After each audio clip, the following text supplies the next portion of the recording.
Alors, tous ensemble, reprenons bien fort maintenant.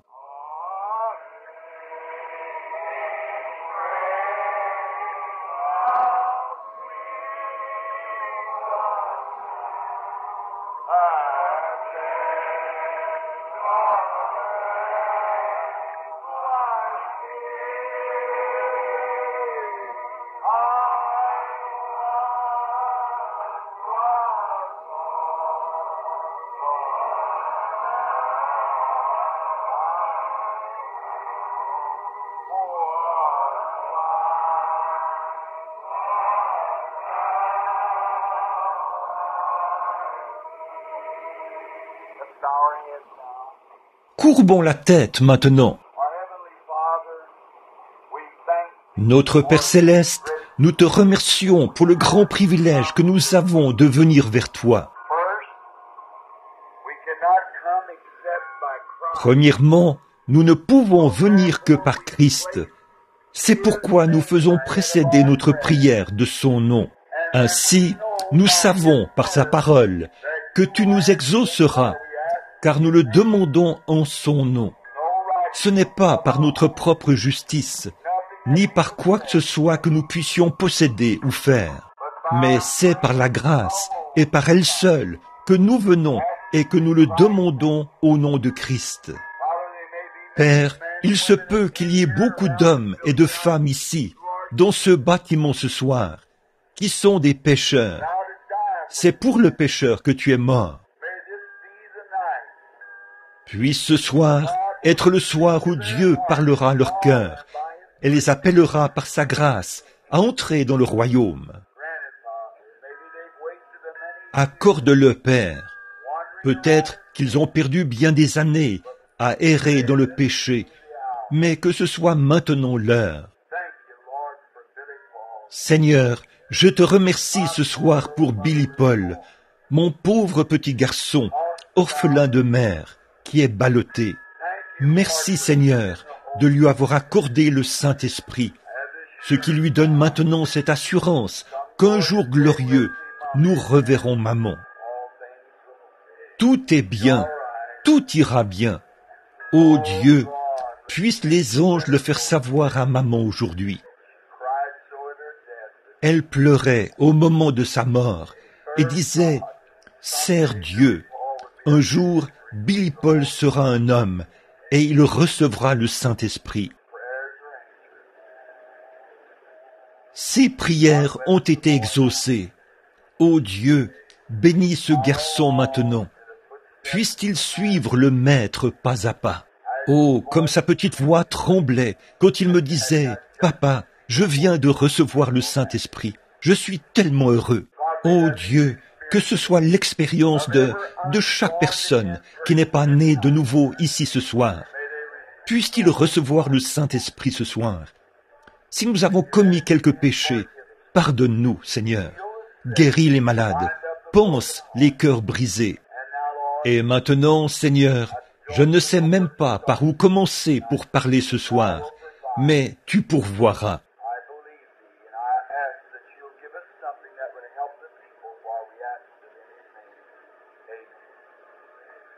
Je crois en toi, et je te prie de nous donner quelque chose qui aidera les gens, car nous le demandons en son nom. Amen. Juste pour lire un peu ici dans l'Écriture, j'aimerais prendre Ésaïe 35, car mes paroles failliront, mais la parole de Dieu ne faillira jamais. Par conséquent, aucun service n'est complet s'il n'est pas précédé de la lecture de l'Écriture. Le désert, les pays arides se réjouiront, la solitude s'égayera et fleurira comme un narcisse. Elle se couvrira de fleurs et tressaillira de joie, dans des chants d'allégresse, cris de triomphe, et la gloire viendra au Liban. Lui sera donnée la magnificence du Carmel et de Saron.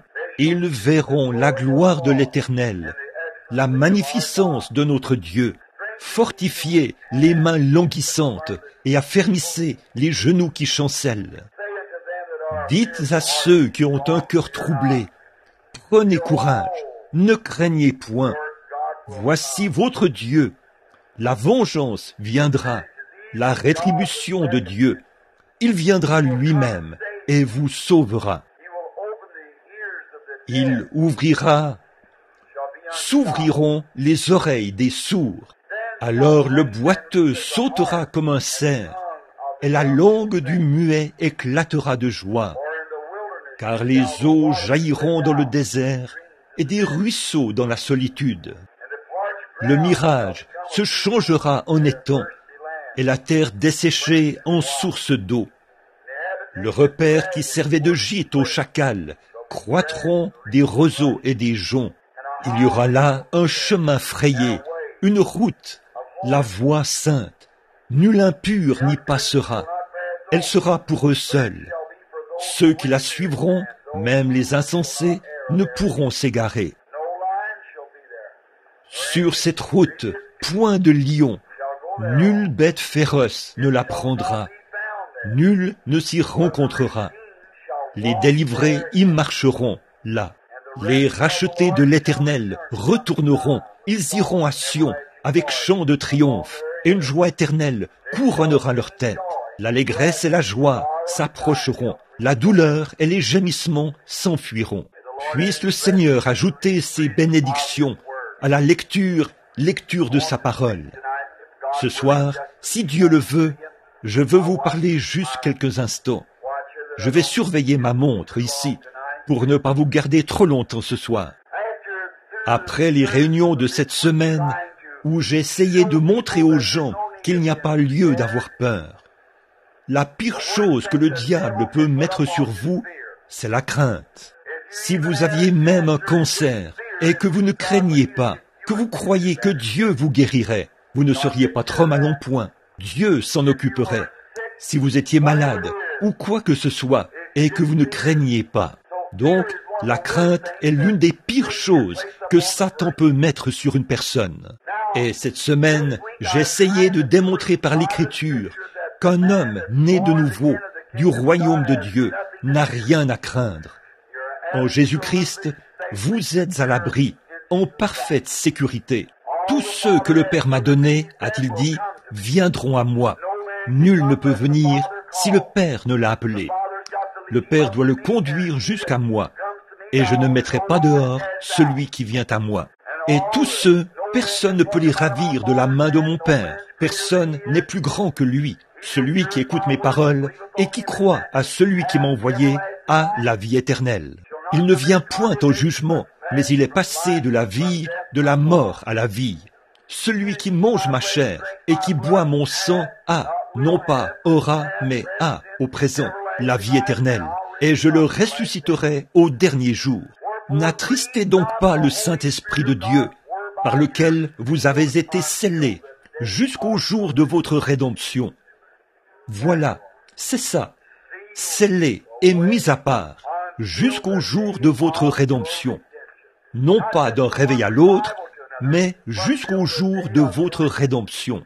Oh, combien le Saint-Esprit est venu ce matin et nous a bénis alors que nous en parlions. Il nous a retenus ici jusqu'à 13h30 ce matin, alors qu'on était là depuis 9h30. Oh, combien il nous a bénis. Maintenant, ce soir, je veux parler de... Ésaïe a dit ici, il y aura là un chemin frayé et une voie sainte. Maintenant, je veux parler de la voie de Dieu. La voie de Dieu qui a été préparée pour nous. Maintenant, si j'allais à New York, la meilleure chose que je puisse faire ne serait pas de chercher à connaître ma position géographique et de me diriger vers le nord. Mais la meilleure manière de faire serait de me procurer une carte et de suivre la carte, pas vrai? Le chemin frayé, sinon j'aurais des ennuis. Il n'y a pas de raccourci dans le royaume de Dieu. Vous savez, si nous essayons de prendre un raccourci, nous finirons par nous retrouver quelque part dans un étang et nous nous enliserons. Et c'est ce que nous faisons quand nous quittons l'ancienne grande route de Dieu. Dieu a frayé un sentier, une voie. Quand les enfants d'Israël sont sortis du pays d'Égypte, ils ont suivi le sentier de Dieu. Ils menaient jusqu'à la mer Rouge. C'est étrange que le sentier de Dieu mène dans cette direction-là, mais son sentier passait à travers la mer. Alors, quand le moment de la confrontation est venu, et qu'Israël s'est trouvé là, devant la mer. Le sentier de Dieu passait à travers la mer. Alors Dieu a baissé les regards à travers la colonne de feu, et la mer a pris peur. Elle s'est retirée, et Israël a traversé à pied sec. Le sentier de Dieu passait à travers cela. Puis Dieu les a conduits directement au désert, à la source de Mara, l'eau amère. N'est-il pas étrange que Dieu mène ses enfants aux eaux amères? Mais ils avançaient tous sur la route. Mais puisqu'il était là, le remède contre les eaux amères se trouvait sur la rive. Moïse a coupé un arbre, l'a jeté dans l'eau et elle est redevenue douce. Certains passent par les eaux, certains passent par les fleuves, certains passent par de dures épreuves, mais tous passent par le sang. C'est comme ça que Dieu conduit ses enfants, le sentier de Dieu, la voie pourvue par Dieu. Si les enfants d'Israël avaient un tant soit peu cherché à dévier et à contourner par ce chemin-ci, ils auraient eu des ennuis. Il leur fallait suivre la nuée de feu, la colonne de feu qui les conduisait. C'est cela qu'ils suivaient. Et si l'Église ce soir ne suit que la colonne de feu, le Saint-Esprit, vous arriverez à Canaan, c'est sûr et certain. Dieu a une voie, c'est une voie à laquelle il a pourvu. Il y a deux voies qu'un homme peut suivre. Il peut suivre sa propre voie ou suivre la voie de Dieu. C'est soit la bonne voie, soit la mauvaise voie. Et votre voie, c'est toujours la mauvaise voie. La voie de Dieu, c'est la bonne voie. Et vous ne pouvez pas suivre votre propre voie et la voie de Dieu en même temps. Alors, vous devez abandonner votre propre voie pour que Dieu puisse régner sur vous. C'est vrai, Dieu pourvoit d'une voie. L'homme a toujours voulu tracer sa propre voie. Dans le jardin d'Éden, Dieu a conçu l'homme de sorte qu'il n'ait absolument besoin de rien. Dieu a fait de lui un être parfait. Mais l'homme a voulu suivre sa propre voie. Il a voulu y mettre du sien. Il a voulu faire des découvertes. Ainsi donc, aussitôt qu'il est tombé, nous avons vu cela cette semaine, alors que nous étudions les Écritures. Il s'est fabriqué une religion. Il n'a pas attendu que Dieu lui en donne une. Il en a fabriqué une lui-même. Mais il a vu que sa religion, sa couverture, ne faisait pas l'affaire. C'est ainsi qu'a toujours été l'homme. Il veut suivre sa propre voie. Mais Dieu avait un moyen. Alors l'homme a cousu des feuilles de figuier dont il s'est couvert, lui et sa femme. Mais quand il s'est retrouvé devant Dieu, il a vu que ça ne ferait pas l'affaire. Et je vous le dis, mes amis, il y a eu beaucoup d'hommes, et il y en a encore ce soir, qui, une fois au bout du chemin, découvriront que cette petite religion superficielle à laquelle vous vous accrochez ne fera pas l'affaire.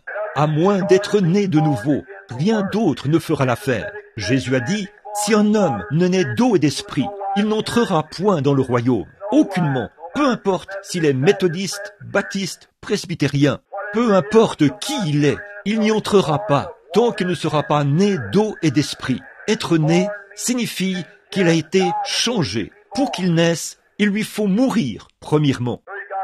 Donc, vous devez mourir à vous-même et naître de nouveau en Jésus-Christ. C'est vrai.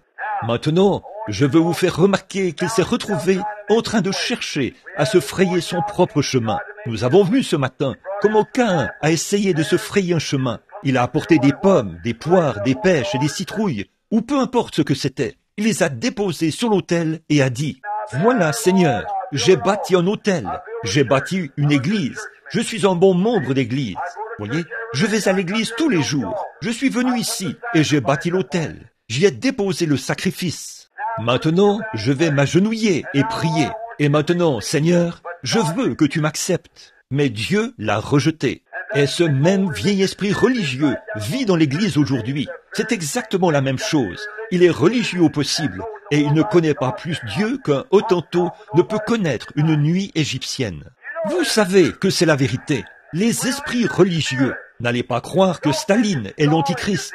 La Bible dit, les deux esprits seraient tellement proches, au point de séduire, s'il était possible, même les élus. Nous voyons que Judas Iscariote est venu là, puis il est allé prêcher l'évangile et s'est réjoui. Il est revenu en hurlant et en poussant des cris, et il passait du bon temps avec les autres disciples. Matthieu, chapitre 10. Mais il a continué d'aller avec les disciples. Pourtant, il était le diable incarné, mais il continuait d'aller avec eux. Et Jésus était Dieu incarné. le Caïn et l'Abel du jardin d'Éden.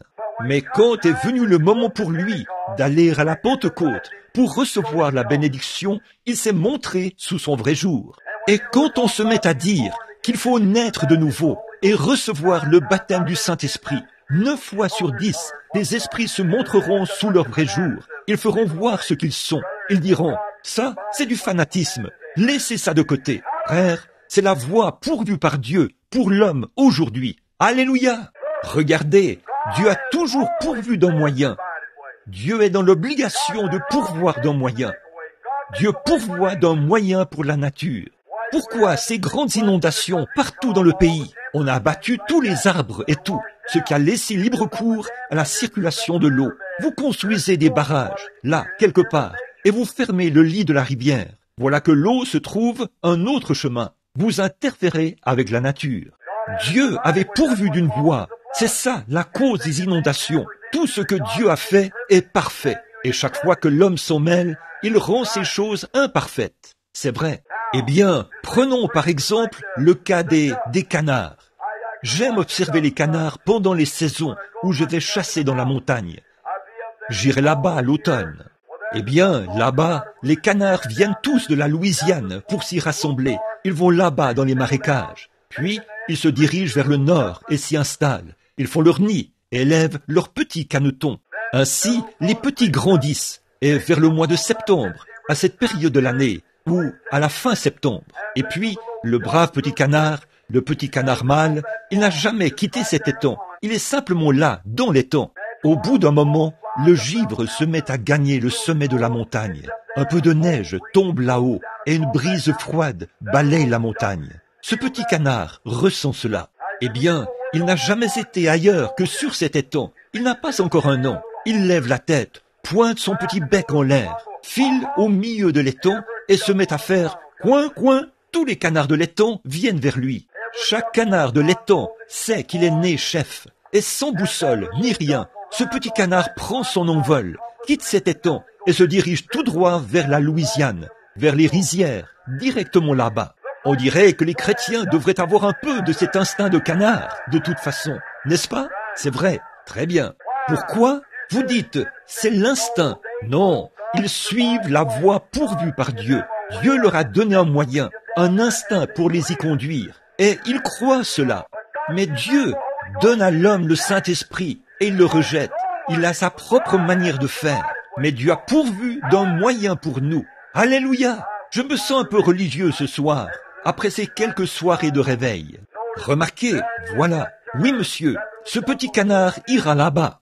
Et je vais vous dire autre chose. Vous allez consulter le journal. On vous dit, demain, il fera beau temps. Alors, vous allez à la chasse et là, vous voyez les lapins s'installer bien bas dans l'herbe. Ne vous fiez pas aux journaux. Observez cette vieille truie prendre du foin du versant nord de la colline pour l'apporter là-bas, sur le versant sud de la colline, et se faire un lit sur le versant sud de la colline. Elle en sait beaucoup plus que tous les commentateurs de journaux du monde. C'est vrai. Elle a un instinct. Elle se déplace vers le côté sud pour se mettre à l'abri de ce vent froid du nord qui arrive. Oh là là! Si un porc a assez de bon sens pour se protéger de la brise, qu'en est-il de vous qui avez le Saint-Esprit? Alléluia! C'est ça votre instinct. Oui, monsieur. Dieu leur a donné un instinct. C'est la voie pourvue par Dieu pour eux. Ils vivent selon la voie pourvue par Dieu. Prenez une fleur qui meurt et qui disparaît dans le sol. Ce n'est pas sa fin. Elle reviendra à la vie. Dieu a pourvu d'un moyen pour elle, et elle y croit. Dieu a toujours pourvu d'un moyen. Parfois, le chemin ne passe pas par des choses agréables. Parfois, il passe par des difficultés. Mais c'est la voie pourvue par Dieu. C'est Dieu qui le fait. De toute façon, une fois, il a placé un homme sur la voie pourvue par Dieu. Cet homme a été obligé de passer par la fosse au lion. Mais il suivait la voie pourvue par Dieu. Et Dieu l'en a fait sortir. Alléluia! Je vois d'ici des enfants hébreux assis là-bas à Babylone un matin. Ils avaient refusé de se prosterner devant une idole. C'est vrai, ils avaient dit, nous ne le ferons pas. Jouez de la musique autant que vous voulez et sonnez vos cornets et vos trompettes. Mais nous ne nous prosternerons pas devant votre idole. Alléluia! Donne-nous plus de Shadrach, de Meshach et d'Abednego oui monsieur, qui ne se prosterneront pas devant vos choses du monde. Nous n'avons pas à nous plier devant ça. Dieu nous a rendus libres par le Saint-Esprit. Alléluia, oui monsieur. Eh bien, je vois là-bas, un matin, braquons nos caméras là-bas un instant. Observons pour voir. D'ici, je vois ces garçons là-bas, un matin. On avait dit, eh bien, écoutez, le roi a dit, toute personne qui ne se prosternera pas, nous la jetterons dans la fournaise ardente. Et un soir, ils sont allés prier jusqu'à exaucement. Le lendemain, quand le signal était donné pour qu'ils se prosternent devant la statue, eh bien, ils ont tourné le dos à cela. Il est donc venu et leur a demandé, « Messieurs, avez-vous fait cela ?» « Oui. » « Eh bien, nous allons chauffer la fournaise 7 fois plus qu'elle ne l'a jamais été. » Alors, n'est-ce pas étrange? Il y avait là une passerelle qui menait à l'entrée de la fournaise. Tout Babylone était flamboyant ce matin-là. Le feu ronflait. Je vois d'ici le roi Nebuchadnezzar, tel l'homme moderne d'aujourd'hui, s'asseoir là et dire « Maintenant, nous allons faire brûler toute cette religion du Saint-Esprit qui est en ces gars-là. » Oh oui, ne pensez pas que le diable ne vous brûlera pas. Il le fera certainement. Mais souvenez-vous, le Saint-Esprit est lui-même un feu. Maintenant, je veux vous faire remarquer que le chemin de Dieu menait directement à cette passerelle. Je vois d'ici Shadrach, Meshach, Abednego marcher vers la mort. J'entends Shadrach dire, « Abednego, as-tu prié jusqu'à exaucement ?» « Oui. » « Alors, tout va très bien. Es-tu sûr que tu marches dans la voie de Dieu ?»« Oui, monsieur. Dieu a dit dans sa parole que nous ne devons pas nous prosterner devant des idoles, et nous ne le ferons pas. Dieu est capable de nous délivrer de cette fournaise ardente, mais s'il ne le fait pas, ça nous est égal. Nous ne nous prosternerons pas. Nous suivons la voie que Dieu a pourvue. J'entends quelqu'un dire, « Êtes-vous vraiment sûr que vous vous retrouvez dans la voie pourvue par Dieu ?» Oui. Alléluia. Certains disent, « Eh bien, ne pensez-vous pas que tous ces gens-là pourraient avoir raison plutôt que vous ?» Non, monsieur, la Bible dit, et nous nous en tenons à cela. Et les voilà qui continuent de gravir la passerelle. La chaleur intense était presque, elle a même tué les hommes qui les amenaient.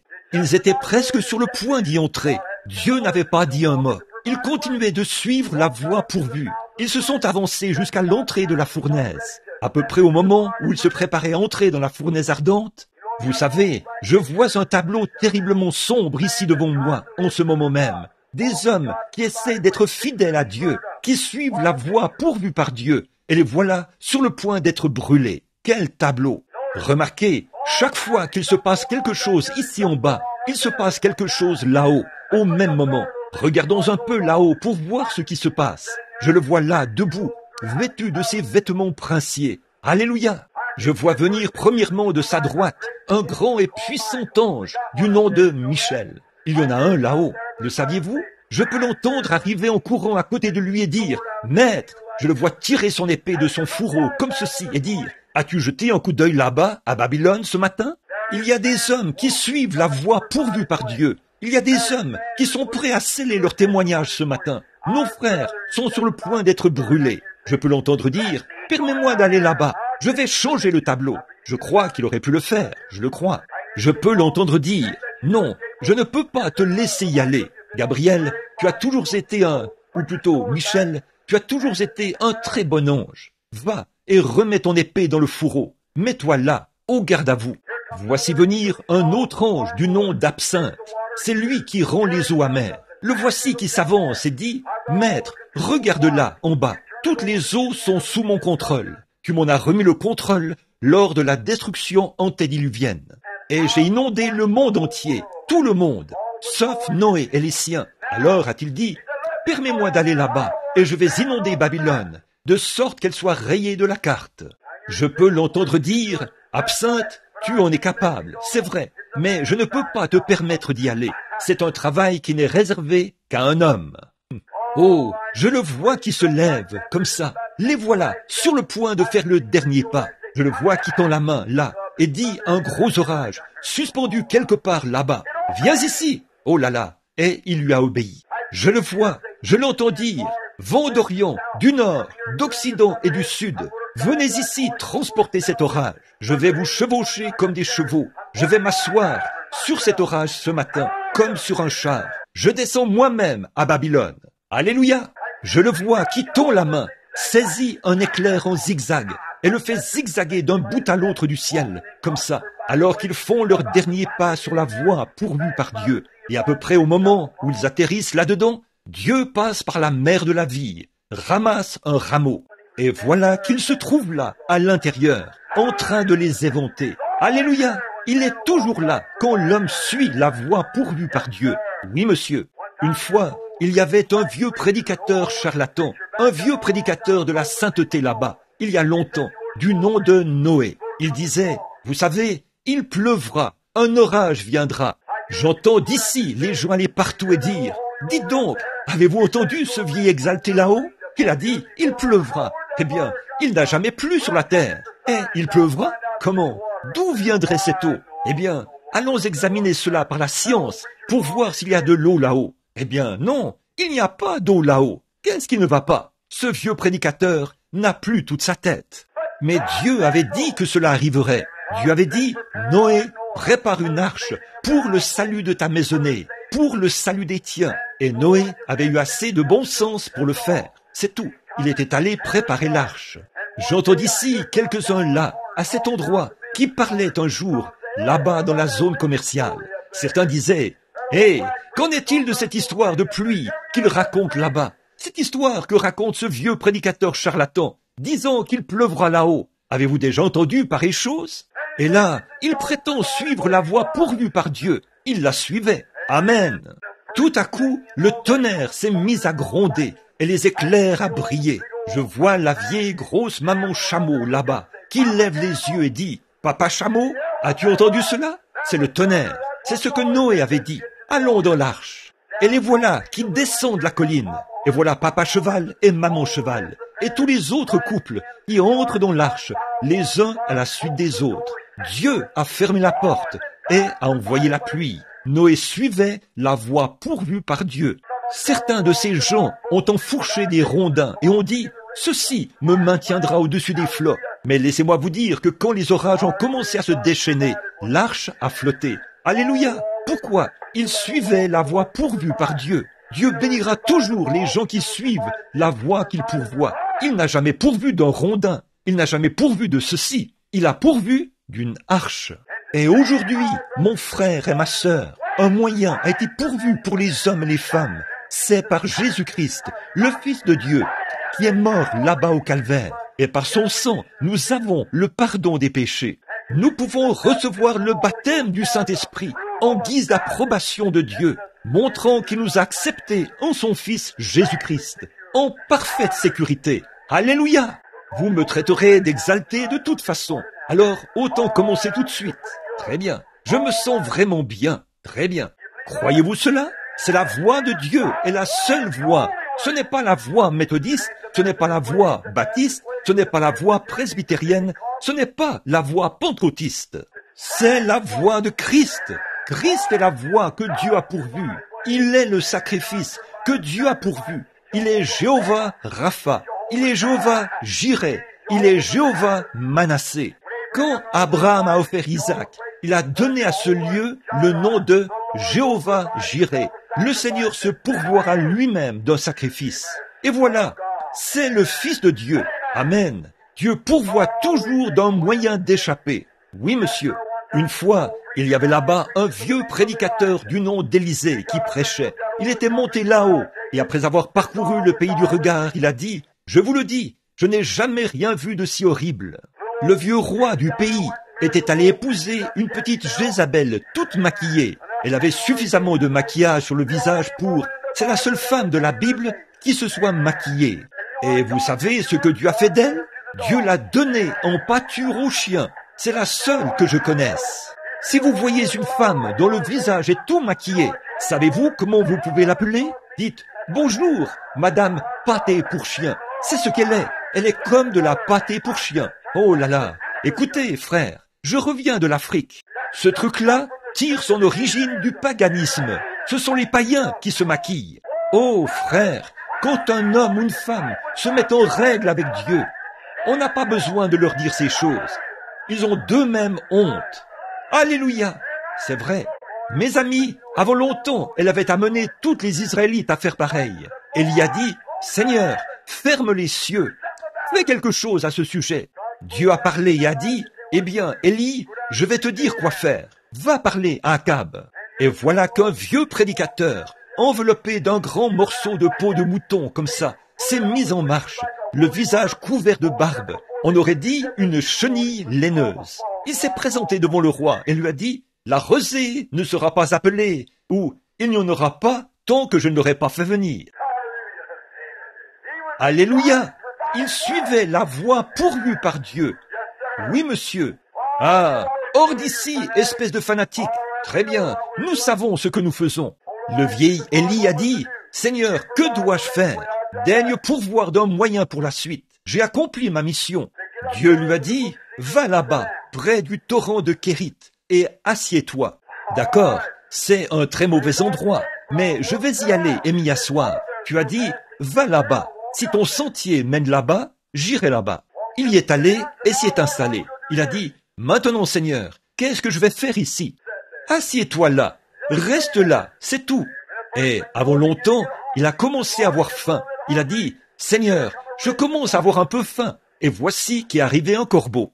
Certains d'entre eux ont dit, regardez ce vieux prédicateur exalté assis là-haut sur la colline. Voyons donc, n'est-il pas fou? Eh bien, ce gars-là, qui est assis là-haut au soleil, il va mourir. Voyons donc, c'est un fanatique.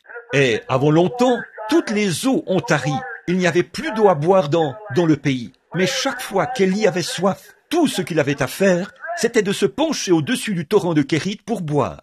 Puis, quand il avait faim, un corbeau venait là, portant un sandwich dans son bec et disait « Tiens, Élie, vous dites, où le corbeau trouvait-il? Voulez-vous dire que vous croyez ça, frère Branham? Oui, monsieur. Oui, monsieur. Voulez-vous dire qu'un corbeau a apporté à Élie quelque chose à manger pendant 3 ans et 6 mois? Je le crois. Vous dites, où prenait-il cela? Je ne sais pas. Tout ce que je sais, c'est que le corbeau prenait cela quelque part, l'apportait à Élie, Élie le mangeait, et il est resté en vie pendant 3 ans et 6 mois grâce à cela. C'est vrai, je le crois. C'est la même chose pour... Vous dites, qu'est-ce qui vous rend si heureux? Qu'est-ce qui fait que vous puissiez bouger le bras? Je ne sais pas. Tout ce que je sais, c'est que le calvaire a payé pour cela. C'est la Bible qui l'enseigne. Le Saint-Esprit l'a apporté. Je l'ai reçu. Alléluia! Je ne sais même pas d'où cela vient, mais je l'ai reçu. Alléluia! C'est vrai. Je ne peux pas vous dire d'où cela vient, mais c'est arrivé ici. Oh là là! Cela fait qu'on se sent vraiment bien. Certainement.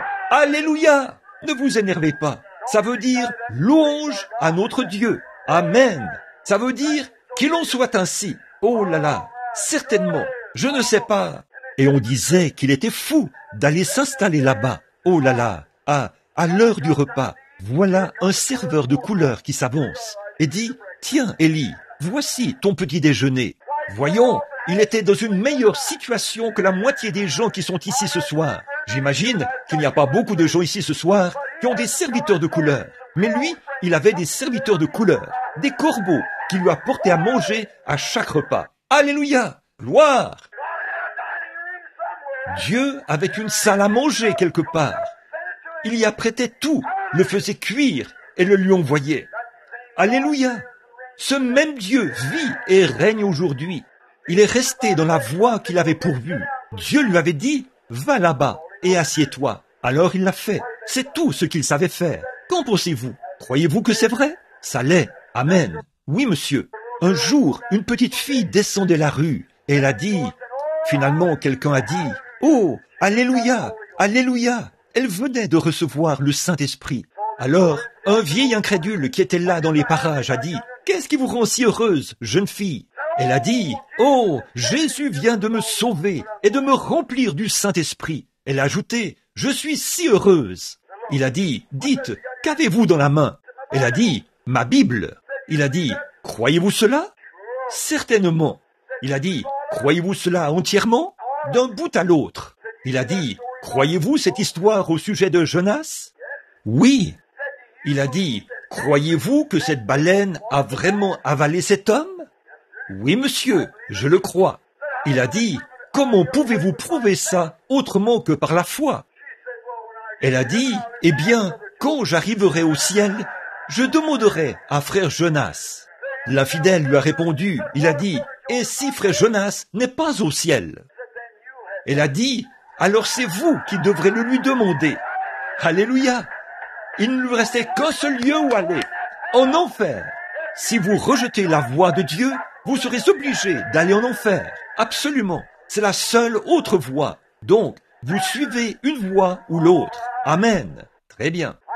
Je peux le voir là-bas, assis là-haut, et les corbeaux qui lui apportent à manger. Il est redescendu là-bas. Un jour, il a descendu la colline, et Dieu a dit, « Maintenant, le point d'eau est à sec. Je veux que tu ailles là-bas, chez une veuve. » C'était tout un endroit pour un prédicateur. Dieu lui avait dit d'y aller. C'était ça, la voie pourvue. Il s'est rendu là-bas, et elle n'était pas israélite non plus. Non, elle ne l'était pas. Et elle a marché là-bas, et il a descendu la colline. Et pendant qu'il descendait la colline, il a rencontré une brave veuve debout dans la cour, en train de rassembler ses morceaux de bois. Il a dit, « Entre et donne-moi quelque chose à manger. Apporte-moi aussi de l'eau. » Elle a dit, « L'Éternel est vivant et ton âme ne mourra jamais. J'ai tout juste assez de farine à la maison pour faire un petit gâteau pour mon fils. Je suis en train de ramasser ces 2 morceaux de bois pour cuire ce gâteau. Lui et moi le mangerons, après quoi nous mourrons. » Il a dit, « Apporte-moi d'abord un peu d'eau, puis fais cuire le gâteau et apporte-le-moi. » Alléluia. Que va-t-elle faire? Voilà la voie pourvue par Dieu. Cherchez premièrement le royaume de Dieu et toute sa justice. Vous dites, « Frère Bill, ma mère a quitté la maison. Mon mari ne veut plus vivre avec moi. » Cherchez premièrement le royaume de Dieu et sa justice. Alléluia. Toutes ces autres choses seront données par-dessus. C'est vrai. Comment ferais-je, frère Bill? Allez-y, faites-le. Jésus a dit, « Suis-moi. » C'est vrai. Gardez votre œil en bon état. Très bien. Elle est très vite entrée. Elle a pris ces 2 morceaux de bois et les a croisés. Vous connaissez la vieille manière indienne de croiser les morceaux de bois? C'était la croix, certainement. Et c'est au beau milieu de cette croix qu'on allumait le feu. C'est là qu'on allumait le feu, dans ce four à galettes. Elle a apporté la galette, l'a donnée au prédicateur. Il s'est tenu là et l'a mangée. Il a dit, « Maintenant, retourne en faire une pour toi et ton gars, ton fils. Car ainsi dit le Seigneur, le pain ne se videra pas. Et la cruche ne sera pas à sec, jusqu'au jour où Dieu enverra la pluie sur la terre. » Alléluia! Quoi? Parce qu'elle avait premièrement cherché le royaume de Dieu, parce qu'elle avait suivi la voie pourvue par Dieu, Dieu l'a récompensée. Croyez-vous cela? Oui, monsieur. Une fois, une femme avait perdu son frère. Il s'appelait Lazare. Oh, c'était un brave garçon. Elle avait de la peine à l'idée de ne plus le revoir. Il est mort. Elle avait envoyé chercher son pasteur, ou l'évangéliste, c'est-à-dire Jésus. Elle était sortie d'une église, et elle avait renoncé à tout ce qu'ils avaient. Elle avait envoyé chercher Jésus pour qu'il vienne et prie, mais il avait tout bonnement poursuivi son chemin. Elle l'avait de nouveau envoyé chercher. Il avait tout bonnement poursuivi son chemin. Il a dit, « Je ne fais rien que le Père ne m'ait montré. » Le Père lui avait déjà montré que Lazare allait mourir. Il est venu au bout d'un moment, après environ 3 ou 4 jours. Il a dit, « Lazare est mort. Et à cause de vous, je me réjouis de ce que je n'étais pas là. Mais je vais le réveiller. » Ainsi donc, ayant appris que Jésus venait, elle est allée à sa rencontre. C'était la voie pourvue par Dieu, aller à la rencontre de Jésus. C'est vrai, ça l'est toujours. Quand vous avez de l'affliction dans votre foyer, allez à la rencontre de Jésus. Quand vous avez la maladie dans votre foyer, allez à la rencontre de Jésus. Vous avez des chagrins dans votre foyer, allez à la rencontre de Jésus. Alléluia! Si vous avez besoin de quoi que ce soit, allez à la rencontre de Jésus. Allez à sa rencontre. Il a tous les remèdes. Il a tout. Il n'a pas le remède. Il a la solution. Amen. Alors, elle est allée à sa rencontre et elle est tombée à ses pieds. Une fois, elle avait lu une histoire au sujet d'une femme. Il y a longtemps dans la Bible. C'était une Sunamite. Elle se souciait beaucoup d'un prédicateur du nom d'Élisée. Alors, elle avait aménagé une petite chambre là, sur le côté de sa maison. Il y avait mis un lit, un chandelier, un siège et tout. Élisée était arrivé là et il avait vu toute cette bonté qu'elle avait eue pour le prédicateur. Elle lui avait payé la dîme et tout, vous savez. Alors, il a dit, va lui demander, va voir ce que nous pouvons faire pour elle. S'il me faut parler au roi, ou au chef de l'armée. Elle a dit, j'habite au milieu de mon peuple et tout va bien. Il a dit, très bien, va lui demander ce que je peux faire. Géasi a dit, elle est stérile, elle n'a pas d'enfant. Il a dit, va lui dire, ainsi dit le Seigneur. Vers cette époque de l'année, à la période de la vie, elle aura un fils. Et elle l'a eu. L'enfant a grandi jusqu'à l'âge de 11 ou 12 ans. Un jour, vers midi, il était dans les champs avec son papa. Je crois qu'il a eu un coup de soleil. Il s'est mis à crier « Ma tête, ma tête !» Il a envoyé l'un des serviteurs avec l'enfant, le petit garçon. On l'a installé sur les genoux de sa mère. À midi, il est mort. Quel endroit approprié! Elle l'a porté et l'a couché sur le lit du prédicateur, là où le prophète s'était couché. Un bon endroit où aller. Elle l'a couché sur le lit du prédicateur. Elle a dit « Selle-moi un mulet maintenant. Avance et ne t'arrête pas en route sans que je te le dise. » J'aime ça. Avancez et ne vous arrêtez pas. Continuez simplement à avancer. C'est vrai. Le problème, c'est que nous nous arrêtons pour parler à trop de gens. Nous nous arrêtons trop pour fêter ensemble, en société. Nous avons trop de telle et telle chose. On organise une soirée de couture, vous savez. On fait de la couture et on parle de mademoiselle Untel. Vous savez comment ça se passe. Toutes ces choses se retrouvent dans l'église, alors que vous devriez vous débarrasser de toutes ces distractions et avoir un réveil à l'ancienne mode, envoyé par Dieu, prier jusqu'à exaucement, jusqu'à revenir d'aplomb, jusqu'à ce que le ciel descende et que le Saint-Esprit vienne comme un vent impétueux et remplisse le lieu et les gens. Amen. Voilà ce qu'il nous faut. Elle a dit, ne t'arrête pas. Et son mari a dit, cet homme n'est pas au Carmel. Il a dit, ce n'est ni nouvelle lune, ni sabbat. Elle a dit, ça va aller. Elle voulait aller voir le prophète. Alors, elle a poursuivi son chemin. Élisée a regardé au loin et a dit, voilà cette Sunamite qui arrive. Quelque chose ne va pas chez elle. Je ne sais pas ce que c'est. Elle est arrivée en trombe. Et il a dit, te portes-tu bien? Ton mari et ton enfant se portent-ils bien? Elle a répondu, tout va bien. J'aime ça. Elle avait suivi la voie pourvue par Dieu. Elle a dit, tout va bien maintenant. Et c'est là qu'elle s'est mise à tout dévoiler. Il a dit à Élie, prends mon bâton et va le poser, ou plutôt à Géasi, prends mon bâton et va le poser sur l'enfant. Mais elle a dit, je ne te quitterai point. Alors le prophète y est allé, a prié, a fait les 100 pas dans la pièce. Il s'est couché sur l'enfant mort et celui-ci est revenu à la vie. Cette femme, Marthe, savait que la Sunamite avait reconnu que Dieu était dans son prophète. Et si Dieu était dans son prophète, Dieu était certainement dans son fils. Donc, s'il pouvait arriver jusqu'à Jésus, elle obtiendrait le remède. Alors, elle a accouru et est tombée à ses pieds. Elle a dit, Seigneur, si, c'est ce qu'il était, Seigneur, si tu avais été ici, mon frère ne serait pas mort. Mais maintenant même, tout ce que tu demanderas à Dieu, Dieu le fera. Oh, j'aime ça. Maintenant même, tout ce que tu demanderas à Dieu, Dieu le fera. C'est encore bon ce soir. Vous dites, je suis un pécheur, frère Branham. Maintenant même, tout ce que vous demanderez à Dieu, Dieu le fera. Aie pitié de moi, pauvre pécheur. Il le fera. Si vous êtes malade, aie pitié de moi, Seigneur. Il le fera. Maintenant même. Vous dites, le médecin m'a abandonné. Mais maintenant même, Seigneur. Je n'ai pas marché depuis 5 ans. Mais maintenant même, Seigneur. Je n'entends plus rien depuis je ne sais quand. Maintenant même, Seigneur. J'ai perdu l'usage de la parole depuis je ne sais combien de temps. Mais maintenant même, Seigneur. Quoi que vous demandiez à Dieu, et il est assis à la droite du Père, afin d'intercéder sur la base de votre confession. Alléluia. Elle a dit, maintenant même, tout ce que tu demanderas à Dieu, Dieu le fera. Il s'est redressé et a dit, ton frère ressuscitera. Elle a dit, oh oui Seigneur, à la résurrection générale, au dernier jour, il ressuscitera. Il a dit, je suis la résurrection et la vie. Oh là là, la Bible dit, il n'avait rien pour plaire, ce petit homme d'apparence frêle. Mais il a dit, quand il s'est redressé, voilà, c'était Dieu. Il a dit, maintenant ton frère va ressusciter. Il a dit, je suis la résurrection et la vie, a dit Dieu. Celui qui croit en moi vivra, quand même il serait mort. Quiconque vit et croit en moi ne mourra jamais. Crois-tu cela? Elle a dit, oui Seigneur, je crois que tu es le Fils de Dieu, qui devait venir dans le monde. Il a dit, où l'avez-vous mis? et il s'est mis en marche vers la tombe.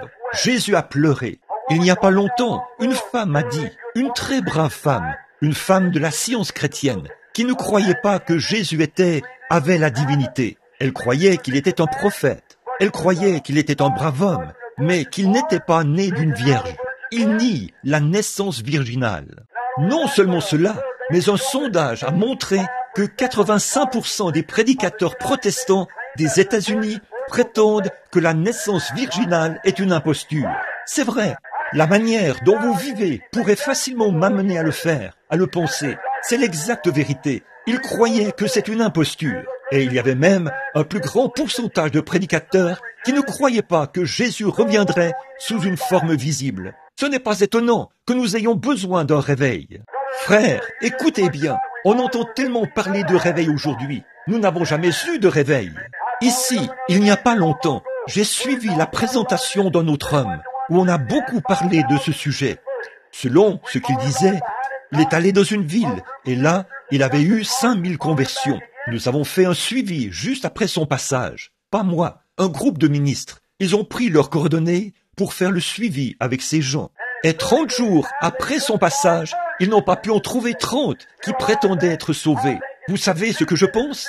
Je pense qu'il s'agit de la conviction plutôt que de la conversion. C'est-à-dire quand un homme naît de nouveau de l'Esprit de Dieu. Ce qu'il nous faut aujourd'hui, ce n'est pas une réunion de réveil, mais un réveil à l'ancienne mode. Un réveil du Saint-Esprit envoyé par Dieu. Une religion à l'ancienne mode, de ciel bleu qui tue le péché, lavé par le sang. Amen. Une religion qui fera en sorte que vous rendrez ces outils pour pneus et que vous vous repentirez. C'est vrai. Elle a dit, puis elle a dit, eh bien, écoutez, frère Branham, je peux vous prouver qu'il n'était rien d'autre qu'un homme. J'ai dit, allez-y. Si vous pouvez me prouver qu'il n'était pas Dieu, alors je l'accepterai. Elle a dit, non, il n'était pas divin, il n'était qu'un homme, et je peux prouver par la Bible qu'il n'était qu'un homme.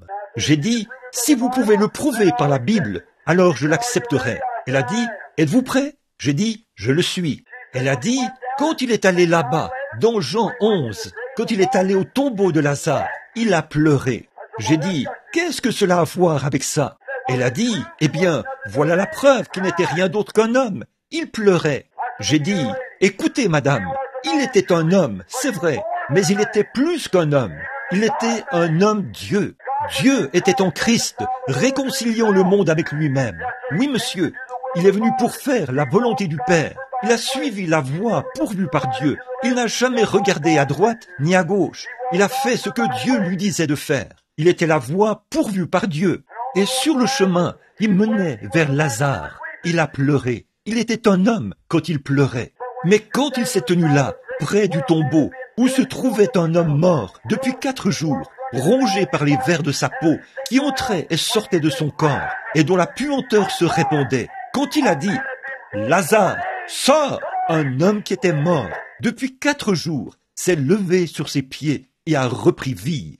Là, c'était plus qu'un homme. Alléluia! Oui, monsieur, il était un homme quand il pleurait, mais quant à la résurrection, il était Dieu. Il était un homme quand il est descendu de la montagne, affamé ce soir-là, et il regardait autour dans les arbres, cherchant quelque chose à manger. Il était un homme quand il avait faim. Mais quand il a nourri 5000 personnes, avec 5 petits pains et 2 petits morceaux de poisson, il était plus qu'un homme. C'était Dieu dans la chair. Alléluia!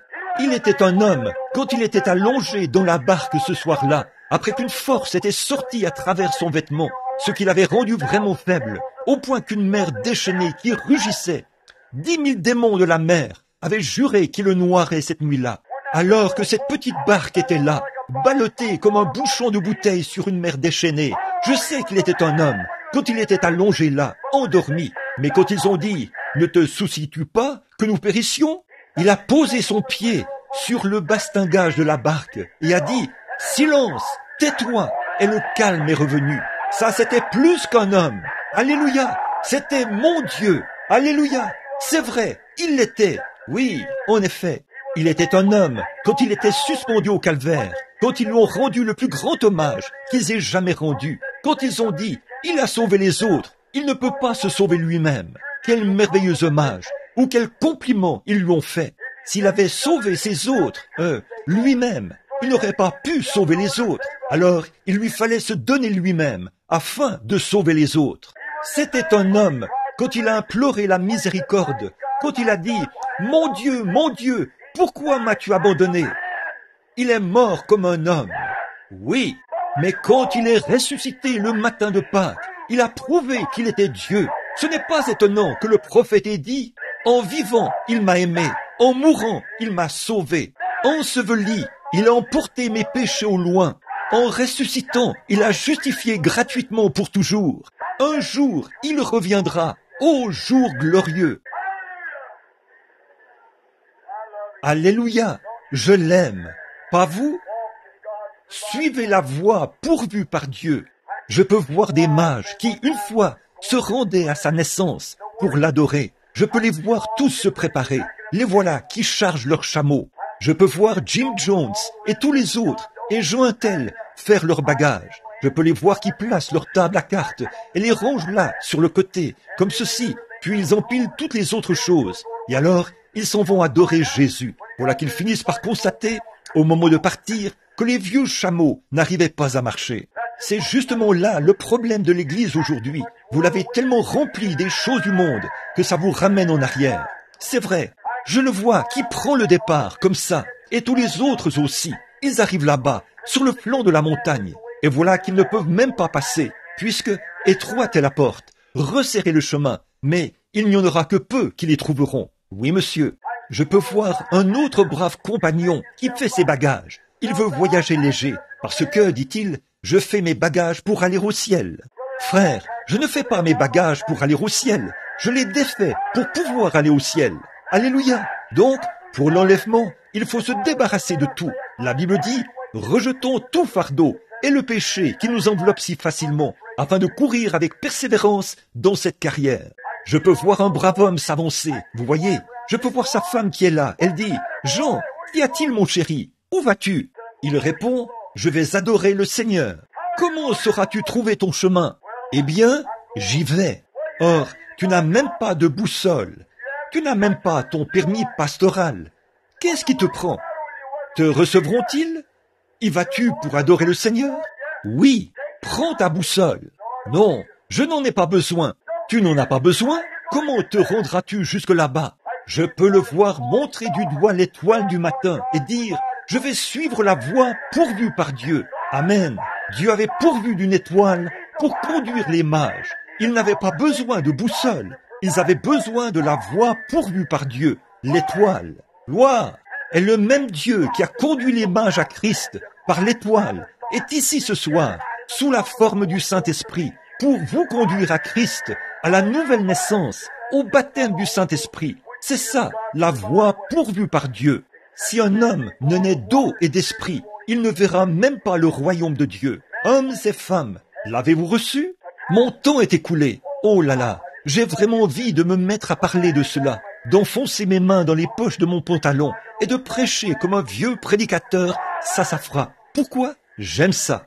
Mon gars, vous aimeriez bien déguster de la crème glacée, mais il faut que vous ayez du bacon et des haricots pour avoir un corps solide. Quelque chose qui nous nourrit, qui donne de l'énergie. C'est ce qu'il nous faut. Ne le croyez-vous pas? C'est vrai. Dieu a pourvu d'une voie. Y marchez-vous ce soir? Avez-vous reçu le Saint-Esprit après avoir cru? Maintenant, vous, mes bons amis baptistes, vous savez que j'ai fait partie, j'étais baptiste, et mon pasteur, là, était baptiste. Mais je veux vous dire quelque chose. Acte 19 dit, avez-vous reçu le Saint-Esprit après avoir cru? Pas quand vous avez cru, mais après avoir cru. Oui, monsieur. Si ce n'est pas le cas, il est pour vous ce soir. Dieu a pourvu d'une voie. Frères, sœurs, n'essayez pas d'utiliser votre propre voix. N'utilisez pas la voix des feuilles de figuier. N'enfourchez pas un rondin, comme ils ont essayé de le faire lors de la destruction antédiluvienne. Ne vous revêtez pas de feuilles de figuier, comme l'avait fait Adam. N'essayez pas de suivre la voie du roi Nebuchadnezzar pour persécuter l'Église de Dieu. N'empruntez pas toutes ces autres voies, ces formes et ces voies, et bien d'autres choses que nous pourrions citer. N'y allez pas comme les pharisiens, qui étaient des gens très religieux, et qui disaient « Maintenant, écoutez, nous sommes haut placés. S'il se passe quoi que ce soit, nous le saurons. » Et Dieu s'est glissé là-bas, a fait naître un enfant dans une crèche à Bethléem, l'a fait venir dans le monde, puis l'a fait quitter le monde par la peine capitale, et ils n'en ont rien su. C'est vrai, la voie pourvue par Dieu. Oh, une fois, il y avait une femme, elle avait dépensé tout son argent. Alléluia! Les médecins ne pouvaient lui faire aucun bien. Et un jour, elle était sur le point de s'évanouir. Elle était atteinte d'une perte de sang depuis de très longues années. Et un jour, elle a entendu le bruit de rames provenant d'une barque. Elle a regardé, et la voie pourvue par Dieu était venue. C'est, oh là là, je peux la voir qui s'avance vers des baptistes très distingués. Les jours des miracles sont passés. Elle s'est simplement faufilée entre leurs jambes. Ils ont dû s'écarter du chemin. Je la vois qui arrive là, chez Brigham Young. Et toutes ces femmes, elle a tout simplement continué son chemin. Qu'a-t-elle dit? Je les entends dire, arrêtez-vous, où allez-vous? Puisque le médecin ne peut rien faire pour vous. Où allez-vous donc? Je vous ai vu là-bas, souffrant d'une perte de sang. Elle a dit, je suis la voie pourvue par Dieu. Où est-elle? J'espère que ce n'est pas de cet hypocrite-là que vous parlez. C'est là que ça se trouve. J'y vais de ce pas. Elle s'est frayée un chemin ici et là, jusqu'à ce qu'elle arrive auprès de cet homme-là. Et il faisait partie de ce genre d'église-ci, de ceci et de cela. Et tous essayaient de la renvoyer. Mais elle s'est frayée un chemin jusqu'à Jésus. Certains d'entre eux lui ont dit, « Attendez un instant là, ma sœur. Si vous mangez de la viande, vous n'y parviendrez pas. » Elle suivait la voie pourvue par Dieu. Si vous n'avez pas saisi de serpent, vous n'y parviendrez pas. Elle suivait la voie pourvue par Dieu. Elle voulait arriver jusqu'à Jésus. C'est vrai. Je pense à David autrefois. Alléluia. Oui, monsieur. Quand il a dit qu'il y a, là où il a parlé il a dit, goûtez et voyez comme le Seigneur est bon. Son goût est semblable au miel du rocher. Voici une petite description que j'avais l'habitude d'en faire. Quand je pensais au vieux sac qu'il portait ici, sur le côté, un petit sac dans lequel il mettait du miel. C'est ce que faisaient les vieux bergers. Et quand les malades donnaient, les brebis tombaient toutes malades, ils prenaient un peu de miel de leur sac et le mettaient sur un rocher de calcaire. Puis, ils appelaient la brebis malade et faisaient en sorte que cette brebis malade se mette à lécher ce rocher. Et quand elle se mettait à lécher le miel du rocher, elle léchait un peu de ce calcaire alors qu'elle léchait le miel. Et vous savez ce qui arrivait? La brebis malade se rétablissait. Maintenant, frère, regardez, j'ai un sac entièrement rempli de cela ce soir. Je ne vais pas le mettre sur l'église baptiste, l'église méthodiste, l'église presbytérienne ou l'église pentecôtiste. Je vais le mettre sur Jésus-Christ, là où cela doit être. Et vous, les brebis malades, allez-y, léchez, et vous serez certain d'en retirer quelque chose. Oui, monsieur, léchez-le, comme ce vieil homme. Soyez ensevelis et léchez-le. Vous retirerez quelque chose. Ne prêtez aucune attention à ce que dit votre Église. Prêtez attention à Christ. Suivez-le, car c'est en lui, il est l'Église. Je vois, suivez la voie pourvue par Dieu. Il n'a jamais dit que les méthodistes étaient la voie pourvue par Dieu, et il n'a pas dit non plus que les baptistes l'étaient, ni aucune autre Église. Il a dit, je suis le chemin, la vérité et la vie. Vous dites, eh bien, comment puis-je savoir que je suis en lui? Nous avons tous été baptisés dans un seul esprit pour former un seul corps, pour devenir les membres de ce corps. 1 Corinthiens 12, c'est vrai, soumis à Dieu, tout ce qu'il a dans son royaume nous appartient. Il prend son gros carnet rempli de chèques, au bas desquels il signe son nom, et il dit, tiens mon fils, tout ce dont tu as besoin, va te le procurer. Amen. N'ayez pas peur de les remplir, remplissez-les et encaissez-les. Dites, merci Seigneur. Alléluia, la chose s'accomplira. Tout ce que vous demanderez, Marc 11, 24, en priant, croyez que vous le recevez, et cela vous sera accordé. Signez le chèque, dites, Seigneur, j'ai besoin de guérison, détachez-le. Dites, voilà Seigneur, au nom de Jésus, je demande ma guérison. Dites, merci Seigneur, et continuez votre chemin, croyez à cette guérison. Elle vient directement à vous, comme les corbeaux qui ont apporté cette nourriture à Élie. C'est ça. Vous dites, j'ai besoin du salut pour mon âme. Qu'allez-vous faire?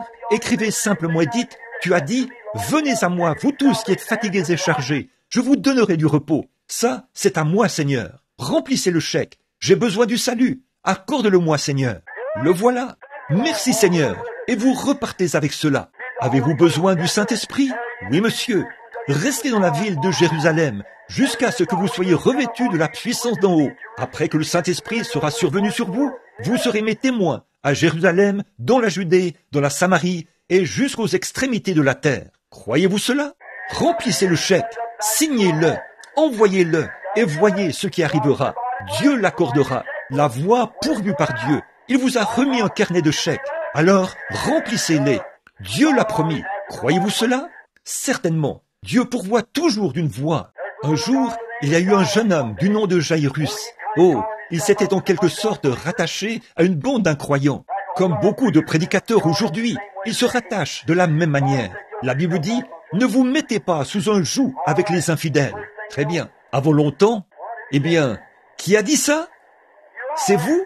Or, la Bible dit, voici les signes qui accompagneront ceux qui auront cru. En mon nom, ils chasseront les démons, ils parleront de nouvelles langues, ils saisiront des serpents, ils boiront des breuvages mortels, ils imposeront les mains aux malades, et les malades seront guéris. Si vous prêchiez cela dans la moitié des églises aujourd'hui, on vous mettrait à la porte. C'est vrai, ils ne connaissent pas la voie pourvue par Dieu, mais c'est ce qu'il a dit, c'est ce que Jésus a dit. Croyez-vous cela? Oui, monsieur. Ainsi donc, s'il l'a dit, amen. Je crois cela. Je pense que c'est la vérité. Et je suis sa voix, ce qu'il a dit de faire. Et il confirme cela par des miracles et des prodiges qui m'accompagnent. C'est vrai. Alors, faites la même chose. Suivez la voie. C'est pour celui qui veut qu'il vienne. Venez. Dieu vous a appelé. Il faut que vous veniez. Alors venez sans tarder. N'attendez plus. Acceptez cela ce soir. Je vois là ce brave homme. Il s'est joint à eux. Il aimait Jésus, mais il était un peu comme... Il ne voulait pas perdre son prestige, vous savez, les bénédictions. Alors, ils sont sortis. C'est ce qu'ils ont fait. Alors, le Seigneur a dit, maintenant, regardez ce brave homme là-bas. Je l'ai prédestiné à la vie éternelle. Et le voilà qui fréquente cette bande d'incroyants. Je vais donc m'occuper de son cas. Il a simplement laissé sa fille tomber malade. Cet homme a dit, eh bien, je vais faire venir le docteur Untel. Le docteur Untel l'a examiné. Il a dit, Jairus, son pouls devient de plus en plus faible. Je vais te dire ce qu'il y a lieu de faire. Ce serait mieux qu'on fasse ceci ou cela. Et il lui a administré tous les médicaments et tout. La mort a continué à avoir son emprise sur elle. Alors il s'est dit, je me demande si Dieu n'a pas pourvu d'une voie. Oh là là, l'homme qu'il avait tant critiqué au sujet de la guérison divine, où il avait entendu parler de lui, et il avait dit, oui, ah oui, Jairus, ne trouves-tu pas que cet homme est un hypocrite? Non, a dit le Saint-Esprit, il n'est pas un hypocrite. Crois en lui. Oh oui, très bien. Oh, je pense qu'il l'est. Vous voyez, c'est ainsi que sont certains de ces prédicateurs frontaliers. C'est vrai, ils ont peur. Oh, que Dieu ôte de vous cet os de poulet et qu'il vous donne une colonne vertébrale.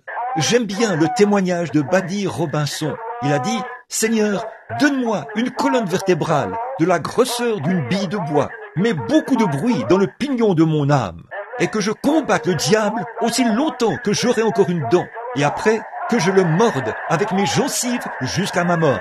J'aime ça, c'est vrai. Il a dit, j'avais un vieux chien de chasse. Elle est morte, âgée. Elle a attrapé les ratons laveurs jusqu'à ce qu'il ne lui reste plus une seule dent. Puis, elle attrapait ces ratons laveurs avec ses gencives et hurlait. J'aime ça, c'est vrai, alléluia. Vous dites, frère Branham, je n'ai pratiquement pas d'instruction, je ne suis pas important. Les prédicateurs me rejetteront. Revenons donc à notre histoire. Ce qui compte, ce n'est pas la taille du chien dans le combat, c'est la taille du combat dans le chien. C'est ce qu'il en est aujourd'hui. Prenez une position ferme. Je ne vous compare pas à un chien, mais prenez une position ferme. C'est comme ce qu'a dit un vieux chef un jour, alors qu'il se préparait à partir. On a dit, « Comment ça va, chef ?» Il a dit, « Je vais vous dire, mon frère. » Il a dit, « Il y a 2 chiens en moi. L'un est noir et l'autre est blanc. Le chien noir veut que je fasse le mal, et le chien blanc veut que je fasse ce qui est bien. » Il a dit, « Ils se battent et se querellent continuellement. » J'ai dit, « Chef, lequel des 2 gagne ?» Il a dit, « Ça dépend de celui que chef nourrit le plus. » Ça aussi, c'est tout à fait juste. Oui, monsieur. Très bien, frère. Je vous le dis, ce dont le monde a besoin ce soir, c'est d'une bonne vieille secousse. Jairus a dit, « Attendez un instant, là. » L'état de sa fille s'est aggravé. Le seul espoir qu'il leur restait pour qu'elle reste en vie, c'était d'aller voir Jésus. Ils sont allés à la recherche de Jésus. Pendant qu'il était en route, Je le vois qui s'avance là-bas. Et la femme venait d'être guérie de sa perte de sang. Le voilà qui s'avance et dit, « Ma fille est alitée en ce moment. Peu m'importe ce que dit le sacrificateur, ce que qui que ce soit dit. Veux-tu venir lui imposer les mains? Je crois que tu as la voix pourvue par Dieu pour sa guérison. Veux-tu venir lui imposer les mains afin qu'elle se rétablisse? » Il a dit, « J'irai. » Le voilà qui se met en route pour y aller. Tout à coup, voici qu'un homme arrive de sa maison au pas de course et dit, « Jairus, ne fatigue pas le maître, parce qu'elle est déjà morte. » Oh, oh là là, je peux voir son petit cœur bondir en lui, comme ça. Je peux voir le beau regard tendre de Jésus se diriger vers lui et dire, « Ne t'ai-je pas dit, ne crains point, et tu verras la gloire de Dieu. » Il est la voie pourvue par Dieu. Il y avait un vieil homme qu'on appelait l'aveugle Bartimée, et un jour, il était assis à la porte, à demander l'aumône. Il commençait à faire froid, c'était vers octobre. Il a entendu du bruit dans la rue. Qu'est-ce que c'est? Eh bien, a-t-il dit, ça c'est ce Jésus de Nazareth. Il n'a jamais fait attention, il a ôté sa robe, il ne l'a pas déposée par terre et repliée, vous savez, afin de pouvoir facilement la retrouver dans son état aveugle. Il a jeté sa robe par terre. Dieu avait pourvu d'une voie, et c'est ce qu'il suivait. Il y est allé en courant. Certains disaient, « Reste assis, il n'a pas de temps à perdre avec toi. » Il a crié encore plus fort, « Jésus, fils de David, aie pitié de moi, aie pitié de moi. » Il se frayait un chemin, « Aie pitié de moi, je sais que tu es la voie pourvue par Dieu pour mes yeux. Ô Seigneur, aie pitié de moi. » C'est vrai. Un jour, j'ai lu une histoire au sujet de l'aveugle Bartimée. C'était une brève histoire. Ça disait qu'il était aveugle depuis des années. Il avait une petite fille qu'il n'avait jamais vue. Un soir, et il avait l'habitude d'aller s'asseoir là, dans la rue. Il avait un petit agneau. Autrefois, les agneaux conduisaient les aveugles, comme les chiens le font aujourd'hui. Les chiens conduisent les aveugles. On dressait des agneaux pour qu'ils conduisent les aveugles. Et là, quelqu'un a dit un jour que il avait 2 petites tourterelles. Elles faisaient des petites culbutes, comme ça, pour attirer l'attention des touristes qui allaient à Jérusalem ou dans la ville. Et il mettait des pièces de monnaie dans sa coupe. Il était aveugle. Alors un soir, sa femme est tombée très malade et il s'est adressé au Seigneur. Il a dit, « Seigneur, je n'ai rien. Je suis un homme pauvre. Je suis un aveugle. Je n'ai rien à te donner. Mais je te crois, Seigneur. Si seulement tu uses de miséricorde envers moi et que tu permets que ma pauvre femme reste en vie, demain, je t'offrirai ma tourterelle en sacrifice. » Cette nuit-là, le Seigneur a guéri sa femme. Le lendemain, par l'entremise d'un sacrificateur, il a offert les 2 tourterelles en sacrifice. Alors, il ne lui restait plus que l'agneau. Peu de temps après, sa petite fille est tombée malade. Les médecins ne pouvaient rien pour elle. Il a dit, « Seigneur, il ne me reste plus qu'une chose, a-t-il dit, c'est l'agneau. Mais si tu permets que ma petite fille, que je n'ai jamais vue, si seulement tu permets qu'elle se rétablisse, alors je t'offrirai mon agneau en sacrifice. » Et le Seigneur a guéri sa petite fille. Quelques jours plus tard, il a commencé à marcher dans la rue, et cet agneau le conduisait. Et Caïphe, le souverain sacrificateur, l'a abordé et a dit, « Aveugle Bartimée, où vas-tu » Il a dit, « Ô souverain sacrificateur, je vais au temple, cet agneau qui me conduit au temple, j'y vais pour l'offrir en sacrifice. » Oh, a-t-il dit, tu ne peux pas faire ça. Bartimée lui a dit, oui. Il a dit, tiens, voici de quoi payer le prix d'un agneau, va en acheter un. Il a dit, je n'ai jamais promis un agneau à Dieu, je lui ai promis 7 agneaux-ci, 7 agneaux-ci. Il a dit, aveugle Bartimée, tu ne peux pas offrir cet agneau-là, c'est tes yeux. Sans cet agneau, tu ne peux pas voir. C'est cet agneau-là qui te conduit. C'est tes yeux, aveugle Bartimée. Tu ne peux pas offrir cet agneau. Il y est dit que le vieil homme a tremblé un peu et a dit, ô souverain sacrificateur, Dieu pourvoira d'un agneau pour les yeux de l'aveugle Bartimée. Que Dieu le bénisse. Quand il les a entendus se rapprocher, alors Dieu avait pourvu d'un agneau. Le voilà qui arrive. Il est l'agneau pourvu par Dieu ce soir. Il est l'agneau qui a été pourvu pour nos yeux, vos yeux spirituels. Il est l'agneau qui a été pourvu pour votre âme. Il est l'agneau qui a été pourvu pour vous permettre d'échapper à l'enfer. Il est l'agneau qui a été pourvu pour votre gloire au ciel. Ne voulez-vous pas l'accepter pendant que nous prions, alors que nous courbons la tête?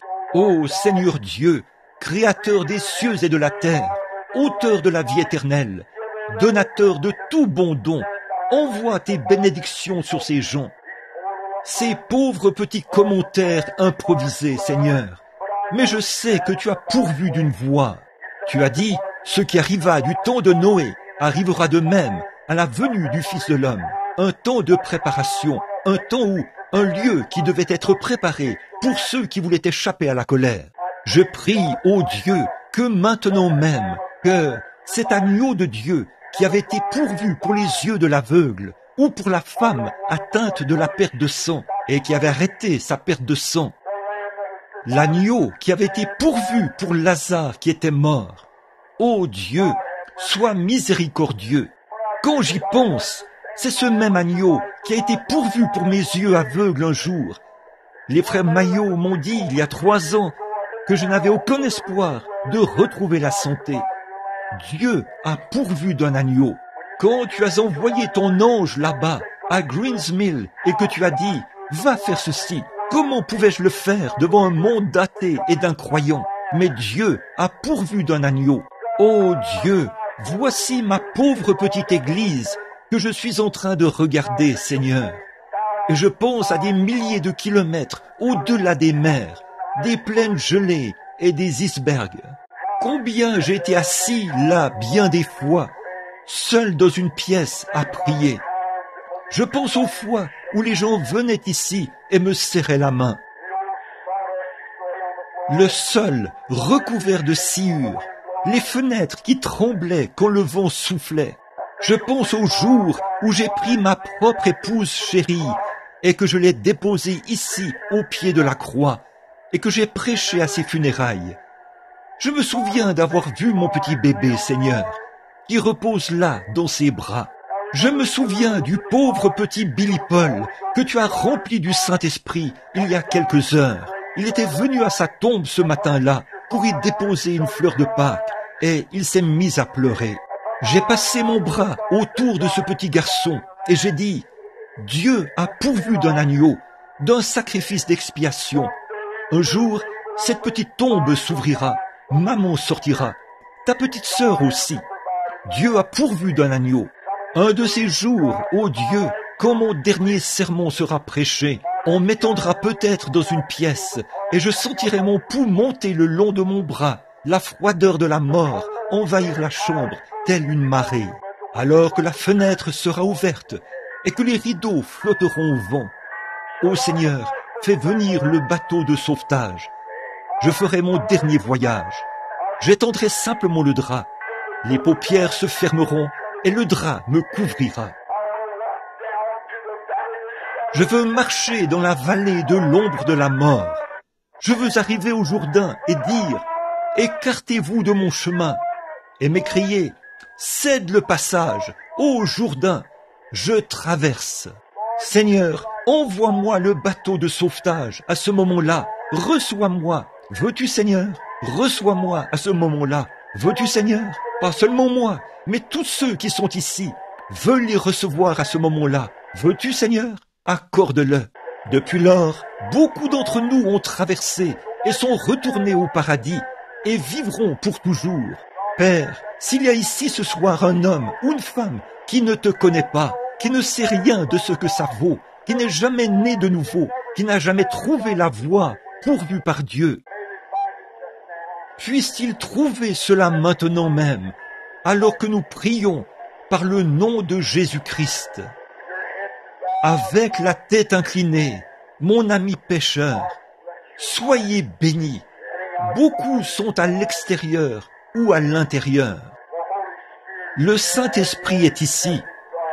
Avez-vous déjà accepté la solution de Dieu, la voie pourvue par Dieu pour vous? Il n'y a rien que vous puissiez faire pour le mériter. Dieu a pourvu de cela pour vous. Ne voulez-vous pas venir l'accepter? Ne le voulez-vous pas ce soir? S'il y a ici un ami pécheur, levez la main et dites « Frère Branham, priez pour moi. Je veux cet agneau pourvu par Dieu dans ma vie. » Nous n'avons pas assez de place ici, autour de l'autel, pour faire un appel à l'autel. Il n'y a pas de place. Alors je vous demande de simplement lever la main. Le ferez-vous, pécheur?